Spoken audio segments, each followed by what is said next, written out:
Good afternoon, everybody, and welcome back to the Celtic Way YouTube channel, X page, and Facebook page as well. My name is Ryan McGinley, at the Ryan McGinley. Delighted as always to be joined by Tony Haggerty, Haggerty10, on the Twitter or X handle. Tony, how are you doing this afternoon? How are you feeling after reading and watching and listening to that Brendan Rodgers press conference? Guess who's back? Box office Brendan's back, isn't he? Big time. You spoke off air and you said he was acting like the Godfather today. So, in true Godfather style, Don Curly Wurley, i.e. me, is here, and young Ryan's here. You can decide who you want to be, Ryan of the Corleone family. But yeah, Brendan was back today and giving it both barrels on everything, wasn't he? And just being a bit bullish and a bit confident. Not arrogant, not cocky, but confident. Just a man who's comfortable in his own skin. And excellent stuff today. Yeah. Joe Hamilton, first quote, first comment, Ryan. Brendan is a boss. I think we'll flick that up. That's exactly what you want to hear. Exactly what you want to see from your manager. And it's absolutely fantastic, Ryan. He was taking on all comers today, wasn't he? Anybody who had a tricky question, he was just batting them and swatting them aside. Sorry, on you go. I think there's only one place to start, but before we do start, I will get the essentials out of the way first. I'd like to bring to your attention and to everybody's attention that we'll still get this offer running. New season sale. Kick off the new season with a year of the Celtic Way for only £12. www.celticway.co.uk/subscribe. On there's the Q&A from this afternoon, as well as an exclusive interview that Tony had with an ex-Celtic player, bit of a Celtic cult hero when you read about him. And you read about the amount of time he spent at the club. He was talking about his fellow countryman, Swiss midfielder Alvin Sanchez. So that is available on the website. So yeah, that is available if you want to have a wee look at that. www.celticway.co.uk/subscribe. And yeah, £12 for 12 months if you want to get involved. And that'll be you sorted until the 16th of August in 2025. That's a great bargain. And if you want to get involved, then please use the link that's running down on the ticker tape below. There's only one place to start, Tony, I think, with what Brendan Rodgers was talking about, and I think you've got to talk about your rivals and what Rodgers said. It's been the dominating topic over the past couple of days, outside of Idah obviously joining the club, and we will get on to talk in more detail about Brendan Rodgers' first live comments since the return of one of his favoured strikers. The comments, there's been a lot of talk in recent days about allocations or lack of allocations in the Glasgow Derby, the upcoming Glasgow Derby, and next month. Is it the 1st of September that game's getting played? Yes. Yeah, 1st of September. So I'm just going to read out the quote. In full, because I don't think, or the two quotes in full, because I don't think you can do it justice by paraphrasing. So I'm going to read out the question and answer to both things that are said. It was a long quote. It was me that was doing the first 7 minutes of the Q&A. So I managed to listen to all of this in all of its glory. So the first reporter asks, news has emerged over the course of the past few days that there will be no away fans in games with Celtic versus Rangers, the first two at least. As someone who spoke so enthusiastically about the return of supporters, what's your reaction to it? This was what Brendan Rodgers replied with. I'm clearly disappointed for both sets of supporters because it's been a long time since there was a decent allocation for both clubs. It's not complicated. I believe there was an agreement in place to carry out work to ensure that the clubs are in place to allow supporters to come. Celtic have been working on that for a number of months, and I know the work and investment that's gone into it to ensure that everything was right for this fixture. You can only do that if the agreement is upheld by both. If you cannot guarantee that, then sadly we are not able to open the gates for away supporters. I think the statement was for the next two games, so fingers crossed that we'll see fans back in place for the final games. The second question that was posed to Brendan Rodgers is, could Celtic have taken it in good faith that Rangers had everything in place in time for the return fixture next year? His response was, no, I think the board have made a really good decision in terms of the club's job to protect the support. If there is not that guarantee come the second fixture, then it's only logical that you wouldn't reciprocate. I think Celtic have played their part in what there has to be done. And I go back and see nothing of this was Celtic's issue. Nothing. When you go back to when all this started, it's nothing to do with Celtic. Celtic get dragged into this here as being a Celtic Rangers thing. It's not a Celtic Rangers thing. It's a Rangers thing. Celtic, when they're asked to have this agreement and make this stadium state safe, we ploughed the money in and the work started months ago. Like I said, on both parties, it hasn't been agreed. It's not complicated. Good faith, or however you want to put it, there's still an agreement for both, and it's still not done. It's not great faith if we allow Rangers supporters in when our supporters can't get in. It's not good faith. I think that the agreement has not been upheld, so Celtic rightly have to defend their supporters and the club. Sadly, Rangers supporters miss out on this game and Celtic fans in the return game. Let's hope after that we can find a way to get the supporters in. Tony Haggerty, I'm giving the floor to you.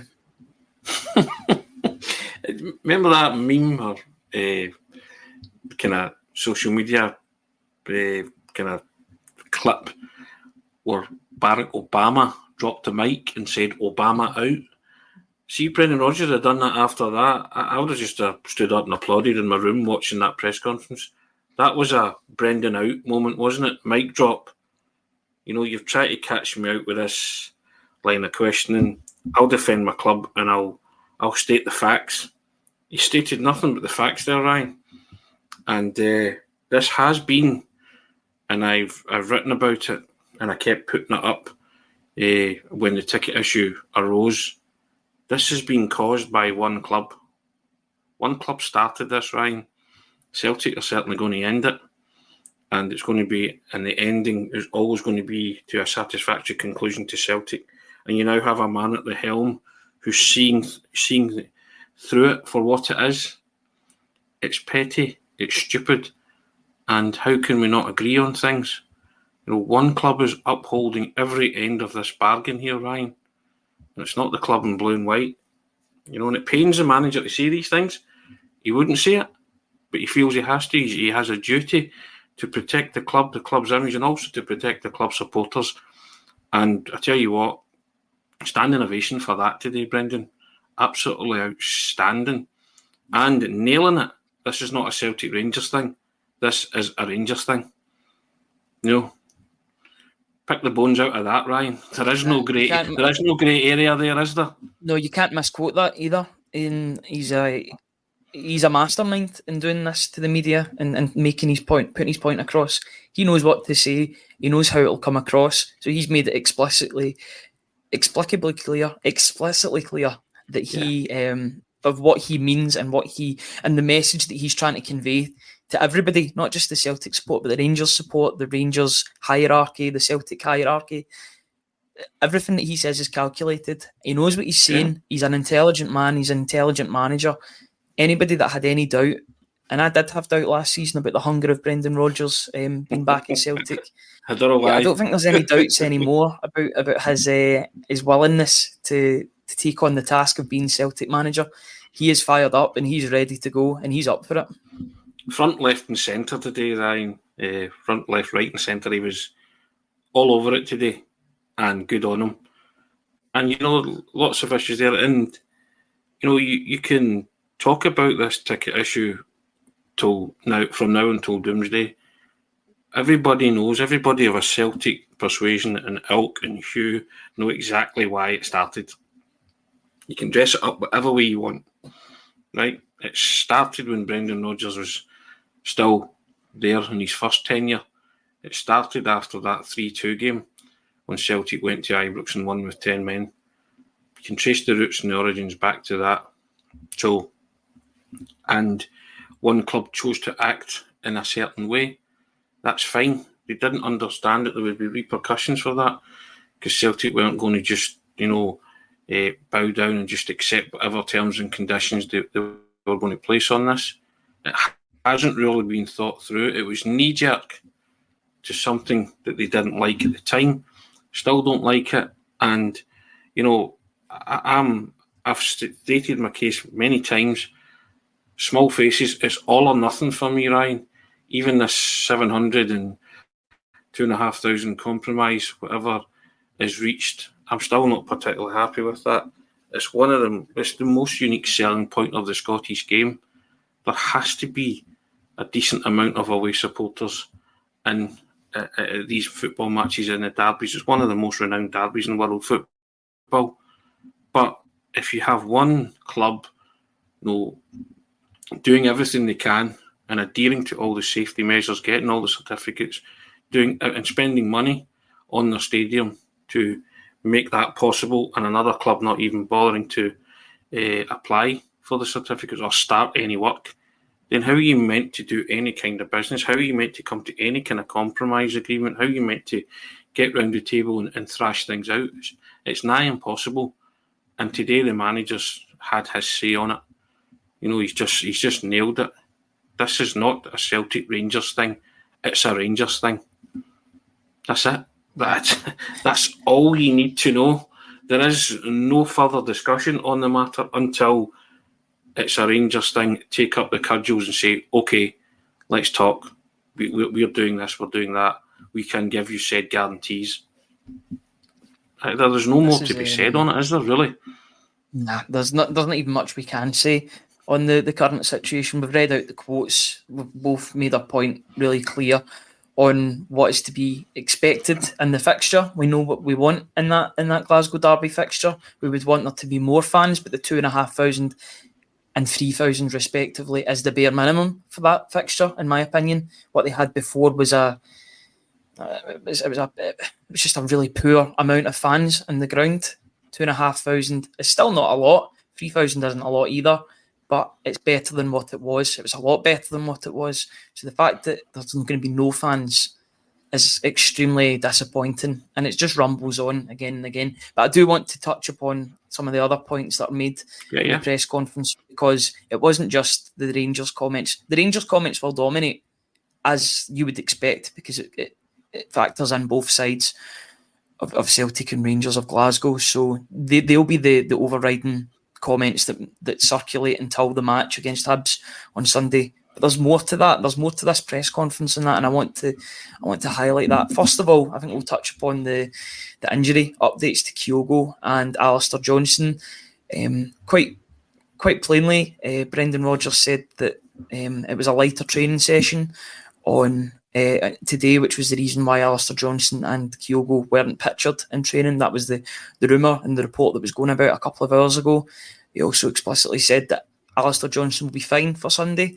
Kyogo, they'll have to have a look at him tomorrow before they make a final decision. So that is positive news, even though Kyogo has a doubt for the game. They won't be out long term, the two, and they'll be ready to come back at the latest, probably next week. They'll be out short term, Ryan. They won't play on Sunday, either of them, I would conjecture. Yeah, I would agree with that. I thought you were going to add more to that there. Short and sweet, just like Brendan Rodgers. I like that. It's good to see that, and it's good that the injury update is more of a positive one. The last thing you want to be doing is losing players for X amount of weeks, X amount of months. It's not good. It's not ideal, especially at the start of the season when you're not in the pile up of games. If you're playing one game a week and you're still getting players injured, then that's a bit of a problem. But it seems that at most they'll be back next week, which is absolutely brilliant to hear. What else is there to talk about that? Because there is absolutely tons to talk about here. It was a long press conference. All the press conferences are long, just the way that they do it nowadays. But Idah, now Brendan Rodgers publicly thanked the board for them forking out the cash for Idah. I think the words were along the lines of, he'll be worth every penny to Celtic. He'll be worth every penny of that 8.5 million that was spent. That's probably music to your ears, Tony, in hearing that. Rodgers has got his man. He's got his striker that he desperately wanted. And by all accounts, I think everybody now expects him to start on Sunday against Hibs at Celtic Park in the League Cup. We spoke about it this morning. How excited is the manager? How excited is the player? That he's signed for Celtic. That's nothing compared to the fans. The fans are at fever pitch now. They just want to see this guy tear it up, Brian. And the way the manager speaks about him, the way the player spoke himself, it's a real marriage here. This boy was born to play for Celtic. He just is. Just get a really good feeling about him. Just think he'll hit the back of the net with increased regularity now. He's in the building. He's not on loan. There's no uncertainty. Just unleash him And I think that's what the manager's looking forward to most. Just saying to the big man, go out there and do what you do best. Terrorise defences, score goals, win football matches, and just be the player that I think you can be, and be the player that you want to become. And if you listen, you will learn, and I will take you to where you want to go. So it's fantastic. And listen, you're not being prescient or wise. I just felt that in the auditorium that day after the Scottish Cup final, the manager told you, he signposted it, I want this player. I will spend what it takes to get this player. For me, it wasn't any coded message. There was nothing to decipher. It was not cryptic. It was just like a warning shot over the bow of the board. This is the guy I want. We need to go all out to get him, because he'd seen in the Kilmarnock game enough to convince him. You and I spoke that night as well. At the Kilmarnock game, we were like, wow, he was seriously impressive that night. And you just thought, right, okay, this is a player worth pursuing. It's largely why Bojan Miovski was never really mentioned, only by Celtic supporters, and maybe their idea of preference, which is fine. It's an opinion, you're allowed that. But the manager was steadfast. It's why he never really made much comment about it, did he? The player never made much public comment about it either. The two of them just sat there and waited, knowing that this deal was going to get completed. Was it exacerbated by what happened last week, the events of last week? Probably, yeah. I still believe it would have got done. But I think everybody can breathe a bit more easily now, Ryan. And they now have 2 weeks to set about the transfer window with a bit of gusto and get in the players for the positions that the manager has already stated he wants to get quality in. But he's delighted at Adam Idah, and I don't think there's any Celtic supporter that's not delighted that Adam Idah's in the building. And he will score goals, Ryan, and he will score plenty of them. And I think that's what excites me most. I can't see him not scoring on Sunday, I'll be honest. I can't see him not scoring. It's just the one? I heard it was 12-1 for a hat-trick.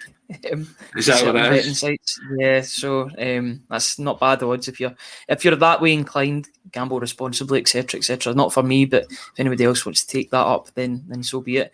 There's a comment that I wanted to bring up from Brendan Rodgers, and it's a comment that's music to, I think, a lot of Celtic supporters and Celtic-minded people's ears about taking risks in the transfer window. We'll get back to maybe talking about the Adam Idah comments, in isolation, but I do like this. So he was asked about persuading the club to be braver in the market. He was saying that in January, and he was asking, the reporter was asking Brendan Rodgers if buying Idah was a perfect example of doing that. So his answer, and I'm going to read this as full as I can. Yes, it is the attitude to risk. You can sign a player for 1 or 2 million, and you might sell them for 10 million. But you can buy a player at 7 or 8 million and sell them for 30 or 40 million. It's the same thing. It's all about trust in the process and the team of people who work really hard and allow me to get the players in. The Celtic supporters are deserving of that. What they invest worldwide in this team in terms of merchandise and everything is incredible. It's our duty to try and get the best team we possibly can on the field. That inspires them to come and watch their team. That's what we try to do with the style of football that we play, but that will always be elevated by the level of player that you have. That is our notion over the final weeks of the window, to look to have a really strong team. Yeah, that's pretty good comments as well from Brendan Rodgers, I've got to say, and I don't think they're done yet in the transfer window, which that last sentence makes you think that there's more quality coming through the door in the next 14 days, which should be quite exciting for everybody. Again, not trying to be wise or smart, he told you that, judges by the end of the window. He's been saying that for, we will be a better and stronger team come the end of August. At times we were a bit kind of like, okay, but it's what we had to cling on to. And I was clinging on to it for a start. You've got to trust the manager. You're going to trust anybody at the club. Trust your manager. He knows what's required. He knows the players that he wants to bring in, whether or not he can get those players. But there he's outlining it, Ryan. It's about the risk and reward. So Celtic are prepared to go and spend £6, £7, £8 million on players in the hope that in a couple of years' time they will double, triple in value, and you know, the natural progression tells you that they might leave, you know, or he mentioned £10 million players that you can sell for 30, 40. I think he's clearly talking about the fact that Matt O'Reilly's, you know, in that kind of bracket, although we got him for 1.5, wasn't 10. But Matt O'Reilly's a once in a lifetime kind of generational footballer, isn't he? You know, they're not all hanging off trees. So, but I like the thought process behind that. That says to me that, like what you just said there, there's more quality coming in, and I'm not going to balk at prices like $4.5 million for Sanchez, and possibly the 10 million for Aaron. What's his name? Aaron. Sorry, his name escapes me for a second. Belgium. Oh, Arna Engels. Arna Engels. Yes. Sorry, I just took a memory blank there. Yeah, Arna Engels. Engels. So that means, that says to me, I'm not saying they are going to spend 10 million on Arna Engels, but I don't think they would balk at it. You know, it all depends on what happens with O'Reilly, or who they see fitting in to be an ideal replacement for Matt O'Reilly, if Matt O'Reilly goes. And again, he spoke about that again today, didn't he? For the umpteenth time. it's a constantly changing situation. I'll touch on that. Yeah, on you go. Before we get onto that, and we'll touch on the Adam Idah comments in isolation. I thought they were absolutely brilliant, and it shows you that Brendan Rodgers has got the striker that he wanted. So he was asked, are you surprised that some people questioning the fee? No, in fact, I'll read the one before that. I thought this was quite a funny comment from Brendan Rodgers as well. Is it a good thing you get Adam Idah done? You'll have been delighted that one's done. You mentioned that Kyogo's a doubt. As if by magic, it gets done. I'm absolutely delighted. People talk about transfer fees and everything else. This is a guy who paid that last year. I'm delighted for him because I think that he's got huge potential, and he showed that last season. I was so relaxed when he signed because I knew what his talent was. What you never know sometimes in recruitment is mentality. I think what I've seen in my time here is that he proved to me that he has that big club mentality. I wanted to do everything that I could, and I wanted to do everything that I could to bring him back, and I thank the both for reaching out and getting Adam here, because I think that over the next 2 to 3 years he can really flourish and show all the quality that he has. He's in an environment where he will improve. He's shown he can deal with pressure in big moments, and I'm really excited for him and all this, and for the supporters and team. We've got someone back who can really help us going forward. And then he was asked, are you surprised that some people question the fee? Another great answer from Brendan Rodgers incoming. You can never win, can you? You don't spend money, you do spend money, or you'd spend too much money. We've got a great deal, and I know the player that we have here. It's just a case of getting him moving in the direction that I believe he can get to. He has all the talent, 6'3", quick and strong. His touch is good, and he can score goals. Like I said, he has big moments in big games. For me, there are still areas where he can improve, of course, but you expect that as a young player. I do think whatever money we paid for him, he's worth every single penny of it. He'll be worth a lot more than that in 24 months' time. That's a guy that's got what he's wanted, isn't it? Yeah, and told you he was going to get what he wanted. And he's delighted he's got what he's wanted. And he's praised the people who have got what he wanted. So he knows, he plays the game. I mean, as you say, he's a shrewd man. And who's going to benefit here, Ryan? Celtic team, the Celtic supporters. He knows he can read a room. He knows how to read a room. I told you, I'm very big on mood music at all times. He knew this was the man that he sees as the future goal scorer for Celtic, a future plunderer of lots of goals for Celtic. That's not to decry anything that Kyogo's going to do. He is looking at this, you know, as a horses for courses type situation, Ryan. There are games where Kyogo's going to play, and there are games where Adam Idah's going to play. He's got 2 number ones for the number 9 position, right? That he's told you that, and that is it. You know, any football manager will tell you there are players suited to certain types of games. It was one of my old man's expressions.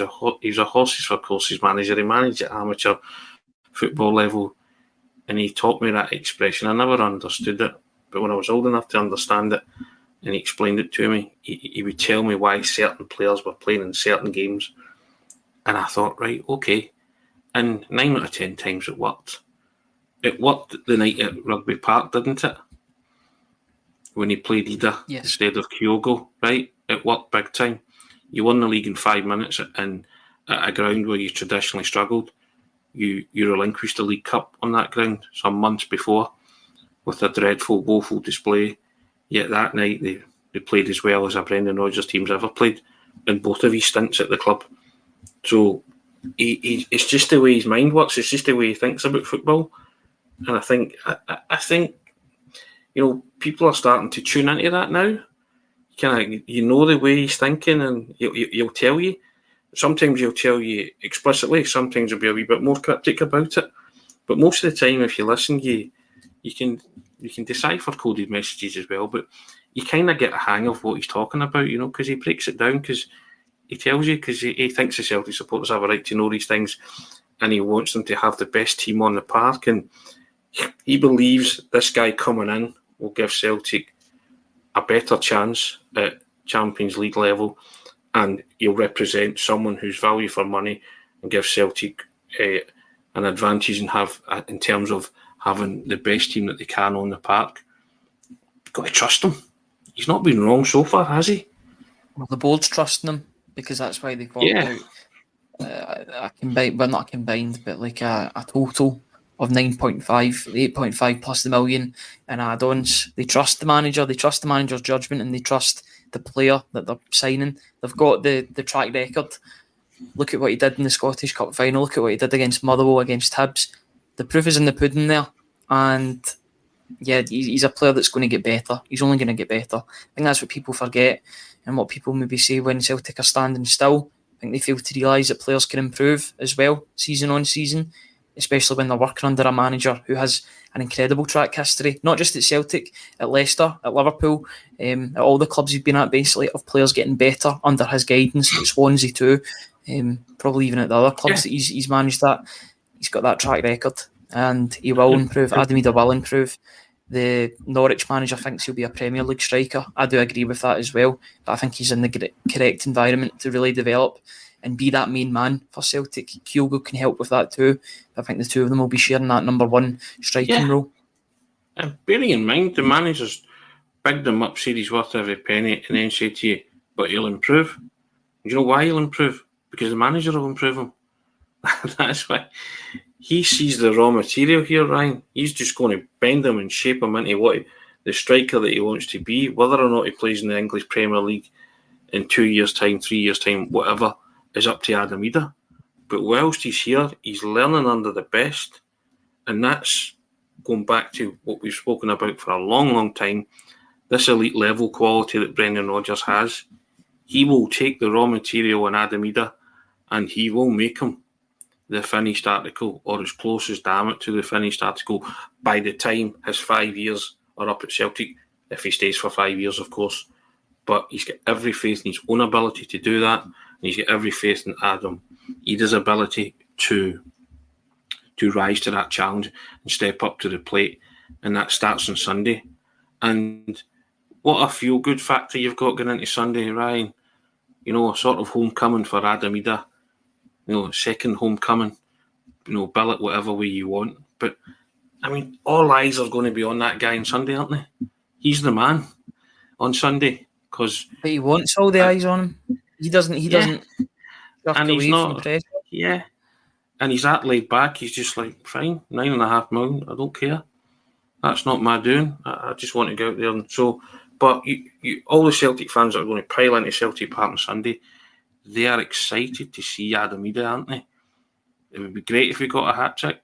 12-1 sounds quite enticing, Ryan. If you like a Titus Bramble, like my good self, i.e. that's a gamble, people, for those that are fluent in Cockney rhyme and slang. But, but you're excited by Sunday. You're thinking, right, great, bring it on. Can't come quick enough. It's just that feel-good factor that's coursing through the club, the manager today. Just like magic. He's our manager. You want your manager to be the finest representation of your club, both on and off the park. Celtic have had that with our last two, certainly. Managers, who represent that. No, they're not managers. We've read this before. They're custodians, but just everything they say is statesman-like. It's wonderful to listen to when they have to say, give a State of the Nation address, which is what it was like today with Brendan Rodgers. They do it in such a way where it just makes you proud to support your football club and have a man or men like that at the helm representing it. Their conduct is becoming of a person holding that office. To you and I and millions of others, it's the highest office in club football. It's not, of course, but to you and I it is. And we want that. We want our manager to be the epitome of everything that's wonderful and tremendous about Celtic Football Club. We have a man who lives, breathes, eats and sleeps this football club because he feels it like a supporter as well. He feels it, he knows he can tune in or he can tap into our feelings and thoughts. And he did that today when he sat in front of the media today. And you can only sit back and admire that because it takes a certain kind of person to be able to sit there and with all the questions coming at you and be as composed as that and, and talk like that. Very impressive today was. Yeah, absolutely. And just go through a wee couple of headlines in the press conference with some of the other stuff that was talked about. Mikey Johnson won't be available for the weekend. He's rejoining the training group fairly soon. He's got a problem with his eye socket, and then they talked about his situation. Brendan Rodgers said those words, "I'm open at the moment in terms of where things are at." He's talking about giving him his debut when he was 18. They've got a good relationship. He's worked hard over pre-season. There's clubs that have shown interest, so we'll see what happens over the next couple of weeks. I would assume or presume that Mikey Johnson's future is elsewhere from Celtic Park and that Celtic will be looking to get a deal done in the next couple of weeks, maybe down to the Championship, maybe Portugal again. He's been in those two leagues, so it's best for him that he moves on, isn't it, Tony? Yeah, you could look at that and think that was a kind of coded message, but to me, to you and I think the writing's on the wall there, isn't it? That he did give Mikey Johnson his debut, but I think he sees Mikey Johnson's future lying elsewhere. I think that's what I decipher from that, to be fair. And I think most Celtic supporters would wish him well, but he's had his chance. It's just not happened. Time for a mutual parting of the ways. Yeah, I would agree with that. Also talk on Matt O'Riley's situation at this present moment in time. He said, well, listen, it's not a secret. Talking about the transfers, speculation. It's the model of the club. In some ways, it's great that players can come here and improve and develop. We'd love them to be able to stay for 5 to 10 years, but sadly, that's not in the modern game. I do, however, think it shows that you're doing something really right by bringing a player in, developing and improving them, and he grows to a level where his ability allows him to go on and earn much, much more than he can earn here. That's fine. I think everyone accepts that, but the next bit's crucial, getting that pipeline in place that allows the next one to come in, and then that allows you to freely understand if a player moves on, then you can bring the replacement. Then you can bring in the replacement either straight away or have them there here before they leave. He was getting asked about whether he would prefer having a player in the door or sign a player after the player is gone. Obviously would like the player to be in before, but at the same time, that isn't always the case. But he's pretty calm about the situation. The valuation's not been met yet by any club that have been interested in him. So for the moment, he stays at the club. Yeah, I think he's very relaxed about stuff. Today was an indication of how relaxed he is. Somebody's going to have to go to offer the money that Celtic want for Matt O'Riley. Matt O'Riley will probably going to need to get a new party as well. Yeah, because Atalanta have looked elsewhere. So he might be proving too rich for clubs at this particular moment in time, but that's great. Great, that's a win-win for Celtic. The longer he stays, tremendous, and the manager and the player are really happy about this. But you look at the current media links with players and stuff, and you think, okay, Celtic are trying to get their ducks in a row. They're scouting out who's available, or who would be available if Matt O'Riley leaves. So I'm quite happy with the way things are going right, and I think the manager is as well. He's all over it. He is telling everybody, I'm on this. You might think nothing's happening, but trust the process, trust the individuals that are involved, and we will be stronger at the end of this August window. The 30th can't come quick enough for a lot of people in terms of the Matt O'Riley stuff, but I mean, it's not affected the player one iota. He's just doing what Matt O'Riley does and be exceptional Nothing in really football matches. affects him, to be honest. That's just his mantra. That's the way he is.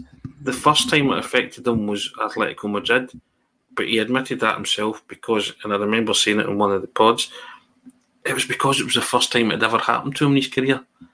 And it was a mind-blowing link. This is a guy who left Fulham to go to MK Dons, and within 2 years, Atletico Madrid want him. Who have been in the Champions League final, twice in the past 10 years, something like that, or 5 or 6 years. I don't have the years to hand, but I've said certainly twice in the last decade. Cover myself with that. You know what I mean? So that's a hell of a recognition for a guy who took a gamble on himself and went down the leagues to play for MK Dons. So I can understand that kind of speculation getting in your head if it's for the first time in your career. But I tell you what, he bounced back from it in jig time and handled it in the best way possible. He spoke to other people, he vocalised it and told everybody. I felt that it did get to me, but I got myself on terra firma quickly. And and he's just a man who's going places. As I've said before, Atalanta today, Atletico Madrid tomorrow. Pick your club, and as long as he stays at Celtic, he's only going to enhance his reputation. Because in a few months' time, if he does stay beyond the August window, he'll be playing in the greatest club tournament in the world, and he'll have 8 games upon which to showcase his talent, and he'll showcase that talent big time, and he'll want to, and he will, because he's good enough. And then you'll be talking about him going wherever. He really has got the football world at his feet. If he wants to go before the August transfer window deadline, so be it. He goes with everybody's blessing. But he can stay around. As the manager keeps saying, he doesn't have to go. And he doesn't have to go because there's not many teams that will offer Champions League football right now. And that's a great thing. It's a great caveat and carrot that Celtic have and that they can dangle in front of Matt O'Riley. Stay, help us be successful there. Celtic claim 1 or 2 scalps and get some money and the points in the bag for winning a few games in the Champions League. Lots of objectives have been achieved there, and Matt O'Riley can have his pick of clubs come January or come the summer. And it won't be just the 1 or 2 or 3. There will be a line forming, Ryan. Yeah. And it's a line that will get longer and longer in terms of potential suitors as well. I'm just having a wee look at anything else. Was there anything that we've missed, do you think? I think we've touched upon. There wasn't a lot of talk about the Hibs game, about the actual game. Just talking about how the disappointment in the League Cup last season. But we have heard that before from Brendan Rodgers, talked about the risk factor. Idah, Matt O'Riley, Mikey Johnson, recruitment needs to be improved, which is fine. I think that'll get improved in during the season. They'll bring in people for those roles, but at the moment Brendan Rodgers is getting very much a hands-on approach to the players that he's getting. All the players you can associate, and you can attribute all of the signings to Brendan Rodgers at this time, because you can tell that they're signings that he wants to make. Idah and Bernardo were there last season. Sinisalo makes sense. Kasper Schmeichel is a Brendan Rodgers signing through and through. I'm sure the other ones will be too when they come in, whoever and whenever that will be. But yeah, it's looking pretty good at the moment. Tony, is there anything else that you want to bring up before we go off for the last time until Sunday afternoon? Just wanted to thank you to the over 550 people that have came on and joined us live. We really appreciate it. We've been hitting some incredible numbers for the live shows recently, and we really appreciate your input, and we thank you very much, and we thank everybody that's taken up the offer, the £12 for 12 months. And, we keep producing these offers and people keep subscribing. So we hope you like what you're seeing, reading and hearing. We take a pride in what we do. We work very hard at it. We try and make it look as easy as possible, but it's certainly not. But it's a joy. It's our passion. But like the manager today, we kind of eat, sleep and breathe the club as well, and you can never really switch off. But now and again we do, or we try to on days off, stuff like that. But we put a lot of heart and soul into this, and we hope you enjoy it. And when we see numbers like 550 and numbers approaching 1,000 for live daily briefing broadcasts, we're very proud of that, and we're very humbled by it. So just wanted to say thanks to everybody that support us and continue to do so. Yep, really do appreciate it. And if you do want to support us just that little bit extra, first of all, you can press subscribe on the YouTube channel. The numbers that we've been getting on YouTube especially have been absolutely incredible. We've changed the thumbnails about ever so slightly as well, so they look a wee bit better and more appetising and appealing for people to click on. So keep a wee look out for that. I think we've done 2 or 3 of them already, so they're there for the foreseeable. There'll be new ones for the pre and post match slots too, which will be worth having a wee look at. So subscribe to the YouTube channel, that's completely free. But if you do want to subscribe and help us just that little bit extra, we've got a new season sale. Kick off the new season for Year of the Celtic Way for only £12 at www.celticway.co.uk/subscribe. Analysis, player ratings on Sunday, they'll be the minimum. We'll have a star man, if there is a star man in the game, fingers crossed there is. It could well be Adam Idah if that's the case. There'll be analysis pieces coming out from Stuart Ross and Alan Morrison over the next couple of days. There'll be an interview from myself speaking to a very particular German expert, ESPN commentator, Derek Ray, in the next couple of days, as well as Tony's giving an update on the Alan Sanchez deal too. So all of that will be on the website if you want to have a wee look at that over the next few days or so. If you want to support us even more, www.celticway.co.uk/subscribe and get involved, guys. Thank you very much to everybody for joining us. Thank you, Tony, for coming on and speaking with me. That's been 41 minutes today, so I think we'll leave it at that. It was a good press conference. It was worthy of that 41 minutes of discussion on it. We'll be back on at about 2:45, quarter to 2, 10 to 2 on Sunday afternoon to preview all things Celtic v Hibernian in the League Cup, otherwise known as the Premier Sports Cup. Until then, guys, enjoy your weekend, enjoy whatever's going on in your lives, and yeah, we'll see you on Sunday afternoon. Cheers, guys.